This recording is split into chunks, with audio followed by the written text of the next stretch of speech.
अवधूत चिंतन श्री गुरुदेव दत्त श्री स्वामी समर्थ. तुम्हा सगळ्यांचं माझ्या चॅनलमध्ये पुन्हा एकदा खूप खूप मनापासून स्वागत आहे.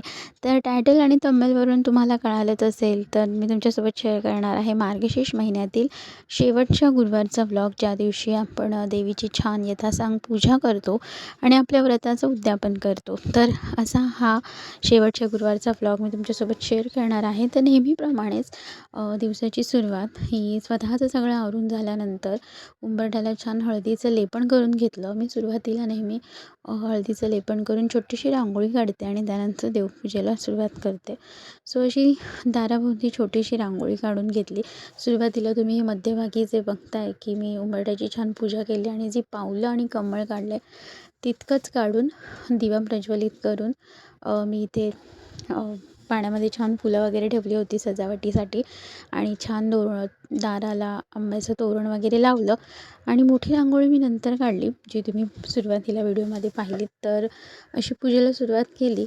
देवी आईची छान घरातली पूजा झाली आणि स्वस्तिकाने आपल्या देवी आईच्या पूजेला सुरुवात केली. स्वस्तिक काढलं, नाम ओढून घेतले आणि त्यानंतर तुम्ही बघू शकता की मी अशी पार्टिशनमध्ये रांगोळी काढले. तर तिथे स्वस्तिक आहे, तिथे मी चौरंगावर देवी आईची पूजा करते आणि इथे जे आहे ते मी छोटंसं पाट ठेवून इतर पूजेच्या ज्या वस्तू आहेत त्या ठेवते. पुस्तकं, पोथी किंवा देवी आईची जी फ्रेम येते ती किंवा बाप्पाची स्थापना, अशा या गोष्टी मी पुढे ठेवते.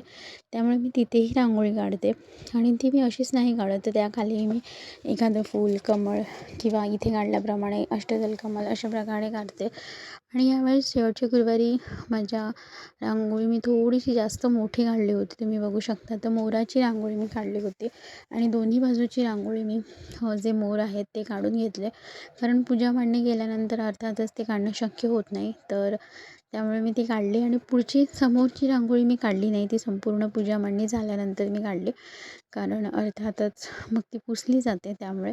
तर बघू शकता इथे पूजेची पूर्वतयारी सगळी करून घेतली आहे. देवी आईचे वस्त्र, दागिने, कवड्यांची माळ, समई, त्यामध्ये वाती आणि माझ्या वस्त्राचा जो रंग होता तोच रंग मी रांगोळीत वापरण्याचा प्रयत्न केलेला आहे.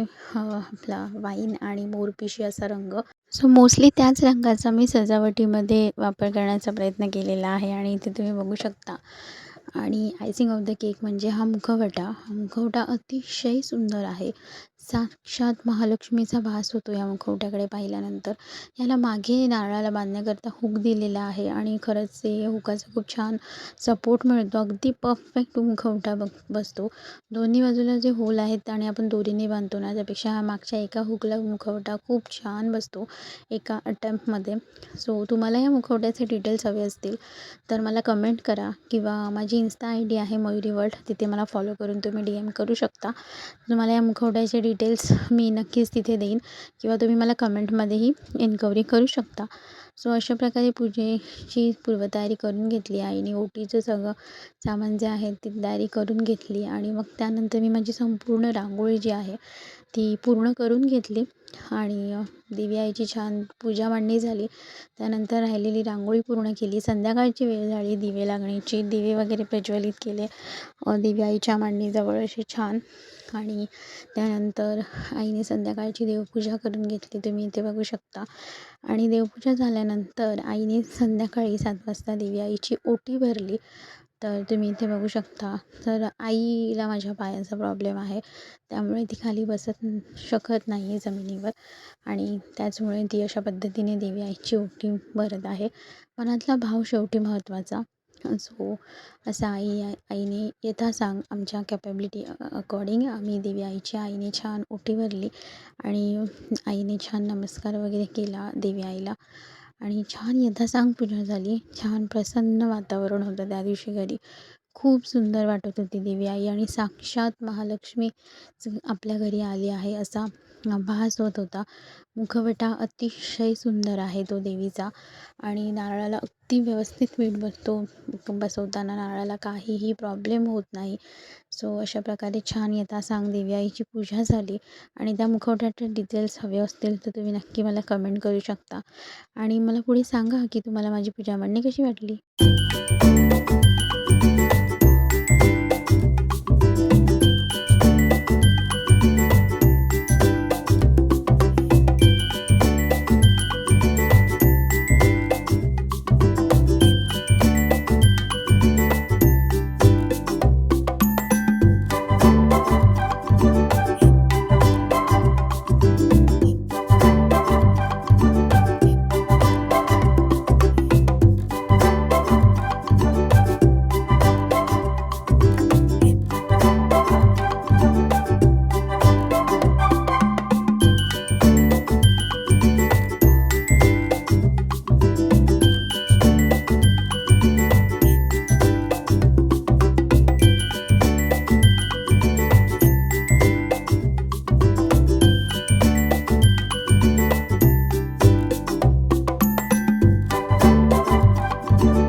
सो तुम्ही व्हिडिओमध्ये पाहिलेच असेल की आपली देवी आई किती छान दिसते. साक्षात ती घरी आल्याचा भास होतो आहे.